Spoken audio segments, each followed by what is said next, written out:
Hey everyone, how's it going? Welcome back to Let's Play Doom. We are now entering the final mission of the game, The Well, taking place in Hell on Argent-Dinner? Something like that. So we're gonna take a second, take a breath, drink in this metal scenery. Look at that! Oh, it's so cool! One last time. And also, this was explicitly sculpted, this metal album cover mural. We're gonna ponder a question I've long considered, which is, who made that mural? The demons, right? So we're talking about demon artists then, right? And now that I think about it, artists, architects, scientists, who built all of this? Demon engineers and architects. I always wonder the same thing about, like, Klingons in Star Trek. About their scientists and their engineers. I don't know what's weirder, thinking about Klingon scientists or hell-based demon scientists here. Oh, we are gonna wreck shop, especially since they start this fight off with a summoner in it. Where is it? That's really odd to consider, though, that they have these roles in their society. That they have a society at all. That they have culture. That they have art. Demons have art and culture. Doesn't seem like a society, them and Klingons, that would respect the arts and the humanities a lot, right? They don't seem like the societies that would respect science and engineers. It's odd to consider that they would think of those things as, like, worthwhile, glory-filled endeavors. And yet, they're technologically competent. Just always think about that as being so fun. Let's try to get this done. I mean, we're not gonna finish that mastery achievement, but okay, it's not as bad as I thought. Killing summoners with the rocket, the multi-lock on. It's not that bad. If you can catch them during their downtime when they're not. Holy shit! I've never seen the Mancubi do that before. It flew. Oh, pigs flew today. If you can catch the summoners in their downtime, when they're not quite so mobile, you can take the time to lock on and get the rockets actually connected on them. But it takes more than just a single burst. You have to either soften them up with something else or hit them with at least two. Yeah, so I guess if I really wanted that mastery, I could have been going for it. I just didn't think it would be a worthwhile endeavor.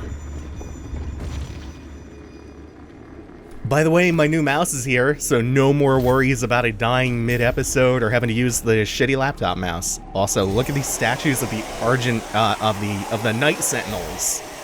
That's what they were called. So did the Sentinels who were here construct a lot of this? Was it not the demons? Do the demons not have art and culture? I don't know. Oh boy. Yeah, even from a distance, the Lost Souls do not have nearly enough HP to stand up against just a couple of pellets from the Super Shoddy. That is going to be a Kako Demon. Some people are taking real umbrage with the way I am saying Kako Demons, and that's...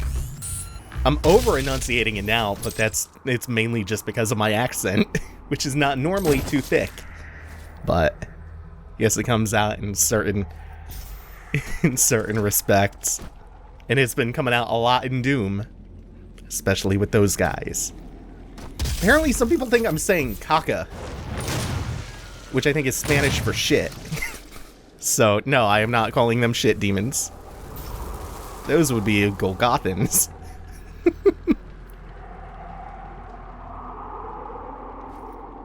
So we're going to do a little bit of light platforming, and those portals that we saw in the very first fight of the level are going to be a feature throughout. We've seen the portals before, actually. It's just that they... Oh, you will try.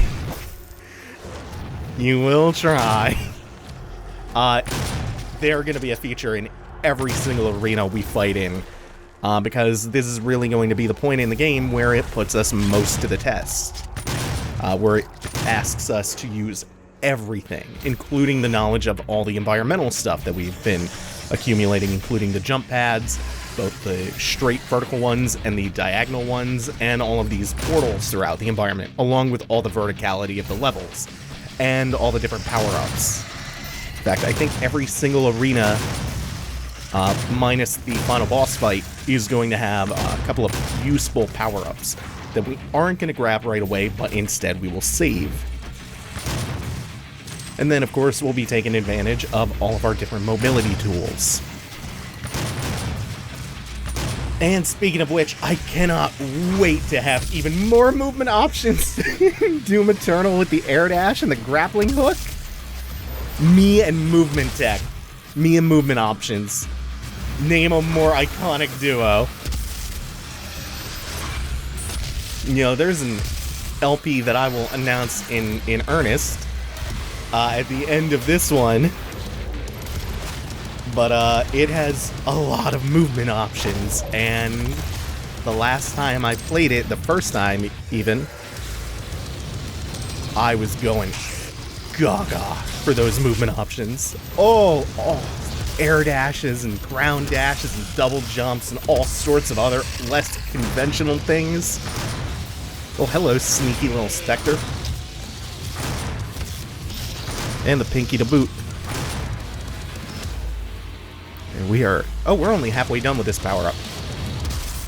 That is due to one of the Praetor suit token upgrades that extends the length of your power-up timer, and also causes a damaging wave to exude from you once the power-up expires. This is a bad spot for pinkies. They charge you over and over and you just keep landing behind them. Oh man, that's really taking advantage of the environment, which is exactly what they want you to do here. There's plenty of little spots to line of sight the projectiles while you deal with anything melee up here, and kind of force them, corral them up there.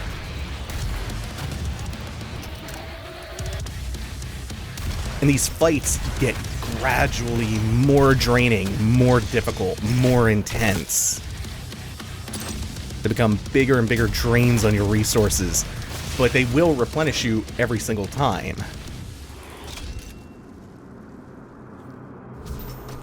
So that you can go into the next one fresh, but they require a little bit more each time. So every single one is a warm-up to the next harder part. And now this is the most radical single image in the whole game. The Wraiths.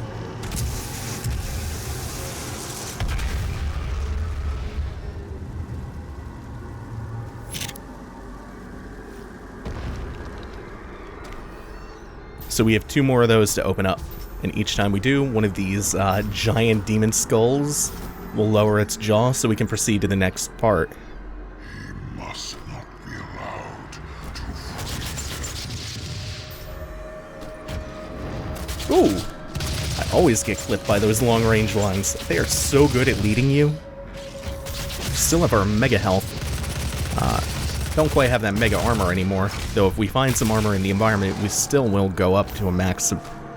What did we max out at? 150? Is that right? So we're still really sturdy right about now. I recently learned that Rage influenced Doom's design in some positive ways. They were able to solve quite a few problems as a result of things they learned while working on Rage. Like, early on, the glory kills were causing motion sickness because you would snap into the animation like that, but you would, like, often snap out of it facing weird directions, and it was really disorienting and causing some nausea. And they used Rage's hit detection system to smooth all of that out. All of like these contextual animations so that you could target a specific... Damn it. Oh, hey. It's like a delayed stagger state. So you could target all of these specific body parts and do that whole range of animations involved in the kills. And then you could leave the animations and still be facing the same direction you entered from, so it didn't cause any kind of jarring motions. And again, that's all because of Rage's hit detection system. And then related to that, they noticed a habit people tend to engage in Rage that informed the design of this early on. And that was that people playing Rage would like backpedal away from melee enemies while shooting, and you know, all the while just chugging along backwards. And the goal of Doom, as we've said a few times now, is always let the player be aggressive. They always want you to be able to spend your time moving forward, hunting enemies down. And yeah, you will still wind up running around, backing off a little bit, scouring for resources mostly. You know, doing a little bit of dodging, but you want to be smart with your aggression and not go after every problem with like reckless abandon, but they still want you generally to be the aggressor. They still want you moving forward.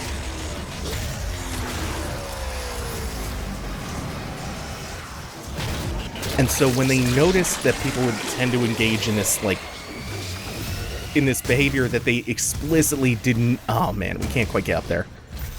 We're gonna have to run the long way.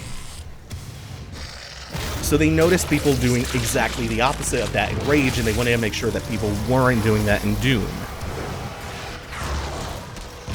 So Rage itself made them aware of a problem that they might face in Doom, but the actual inspiration for the solution comes from a different game, one of the best games of all time, Resident Evil 4. Specifically the melee moves in RE4, stuff like when you would shoot the zealots in the kneecaps, and then you would run up and suplex them. Real quick, does that whole system sound familiar? Because it's the glory kill system that they used in Doom. The glory kills are just that. It's just the stagger and melee system from RE4. Glory kills are the Resident Evil 4 roundhouse kick and suplexes. Side note, Resident Evil 4 is one of the best games ever made. You know this. Probably, I hope. Mike and I'll beat it, and you should probably watch that. Maybe you have, it's not relevant, but any chance I get to evangelize Resident Evil 4, I'm gonna go ahead and do that. Any opportunity whatsoever that I get is just gonna be spent talking about how Resident Evil 4 is the greatest goddamn game ever. I will shout that from the mountaintops all day and night. Oh, and that secret reminded me that there is a secret in Doom 2 that was only recently found. There's a secret teleporter in level 15 that is normally inaccessible without cheating. And a speedrunner finally found a way to trigger it legit by getting a pain elemental to blast him into it. So you can finally 100% map 15 of Doom 2 after 24 years. How crazy is that? All this time later, and a new secret is found. Or rather, if you want to be technical about it, a legit way to obtain a secret that was known about for a little while longer. But that secret is finally obtainable. Somebody finally found a way to get it. Oh, man. I just noticed we haven't used the chain gun at all in this level. It's really quite useful. It's not my favorite gun, but yeah, Doom has always been such a deep, dark well. I'm glad it's still, like, these old games are still holding secrets back. That sense of discovery is so wonderful, man.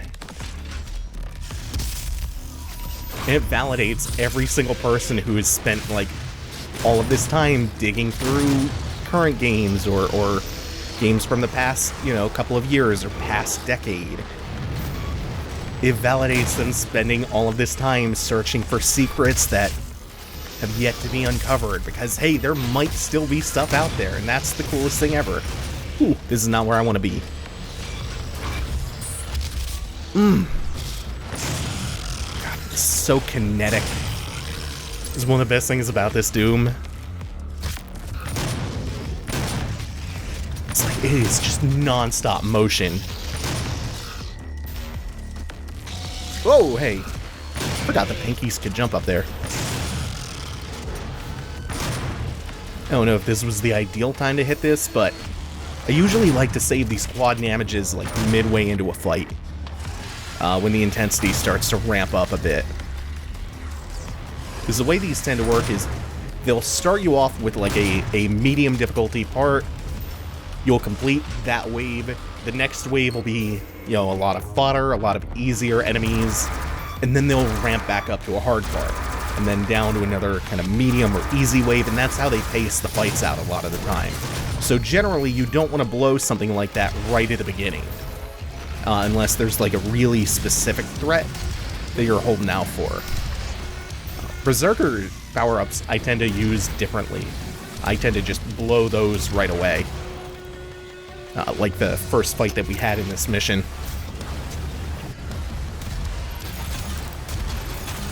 Part of the reason for that is while you're in the glory kill animation from the Berserker power-up, it freezes the timer on it. So there's really no reason not to just use that right away and kill whatever is within your line of sight. Oh good, that even though it was a direct hit, still got the Baron. There's like 2 or 3 more Barons of Hell in this fight. I believe this is the final regular... Yeah. This is number 3. We have any more? We might. I heard something. Might just be an imp.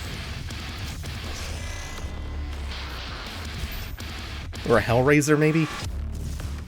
Yeah, it sounds like a Hell... Oh, no, it's a Revenant. Where you at?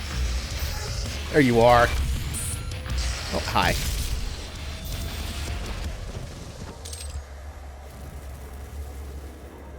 And that is the last non-boss enemy that we will kill in the game. Goodbye, Mr. Revenant. Oh no, we are not going to get that last BFG refill, though. So we'll go into this fight with one less potential BFG shot, which is not that bad. The boss is not particularly hard.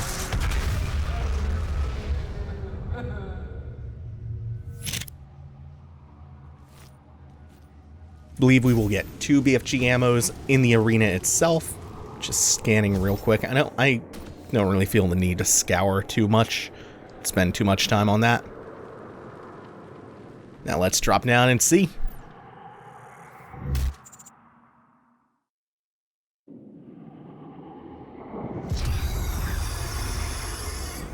They promised me so much.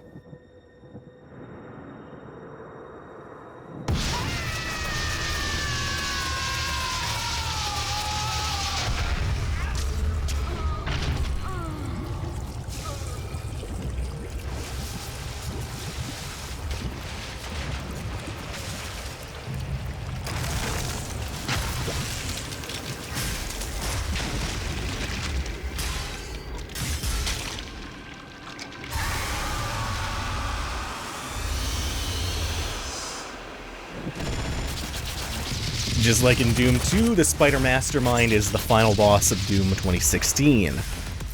This fight, despite not being that hard, is really fun.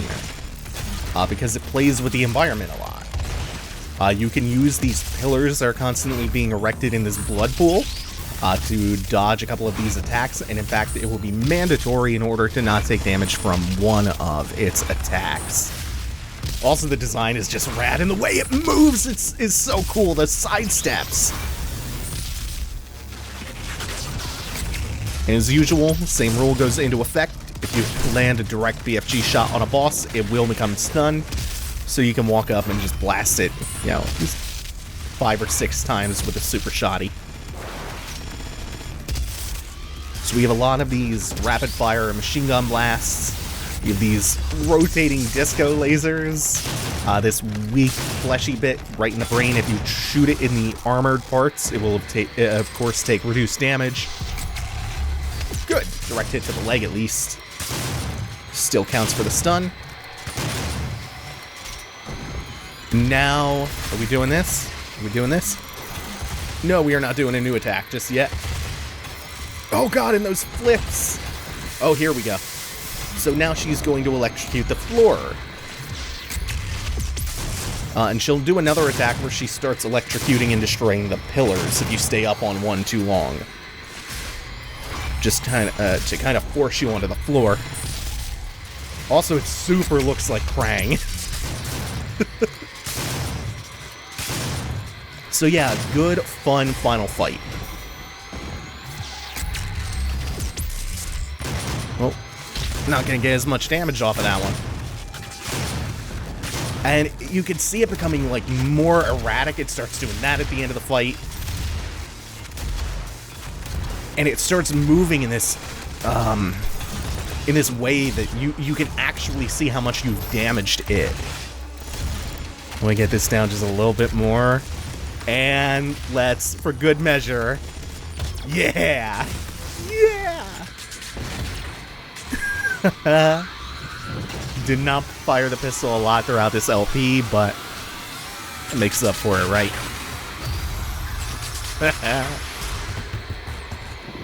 And this is another one of the best glory kills in the whole game.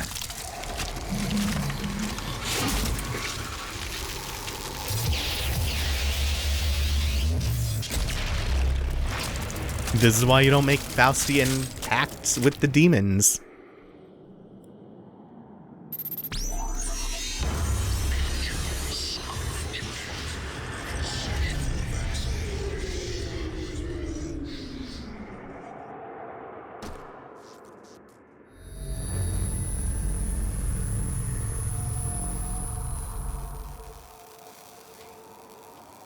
You've won. It's over. You stopped the invasion and closed the portal. But it's come at a price. Argent, Vega, this entire operation. You see, I've watched your work. Come to understand your motivation. You think the only way is to kill them all, leave nothing behind. And you may be right. But we can't just shut it all down. Without Argent energy, it will be worse. I don't expect you to agree. But with this, we can continue our work. I am not the villain in this story. I do what I do because there is no choice. Rerouting tether coordinates complete. Our time is up. I can't kill you, but I won't have you standing in our way. Until we see each other again.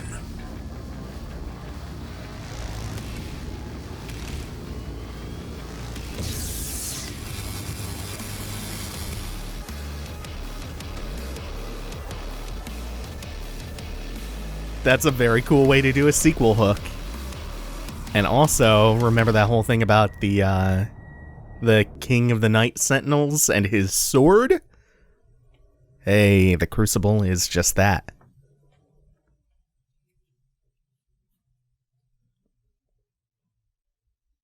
So back in the day, there was no such thing as a first-person shooter. There was Wolfenstein 3D, and there was Doom. And Doom was a technological leap above Wolfenstein 3D. And after Doom, there still weren't first-person shooters for a while. I mean, there were games in which you shot things in a first-person camera perspective, but that's not what people called them. They didn't call them first-person shooters. They were Doom clones. That is how influential Doom was. It was a monolith. One of the single most influential games in the history of the entire industry. That is a lofty thing to live up to. And I think Doom lives up to its legacy really well. I'm really glad this Doom exists. It is deeply excellent, and it excels at just a core competency. They trimmed away all possible fat, and they just drilled down and focused and focused and focused on a few things that were in line with the identity of Doom as a series, and its pedigree. And they made sure that all of these or these couple of things shone until they were just blindingly bright.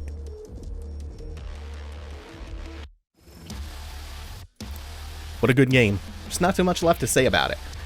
So about that next LP, that is going to be Hollow Knight. Oh my god, I cannot wait to get started on that. Right after this, I'm gonna go and record that first episode. Before I go, I will leave you with one more little factoid. The iconic image of the Doom Marine fighting off a horde of demons from atop a pile of corpses, well, they used a male model for a reference point, or at least they were going to. John Romero got frustrated because he couldn't translate what was in his head to directions to give to this guy that could get him to do exactly what he had envisioned. So he just did the pose himself. That iconic image is based on a shirtless posing John Romero. I'm gonna let the credits finish rolling because they're very long and I do not have that much to fill for them. Doom is a great game. Thank you all for watching. Take it easy. Have a good one.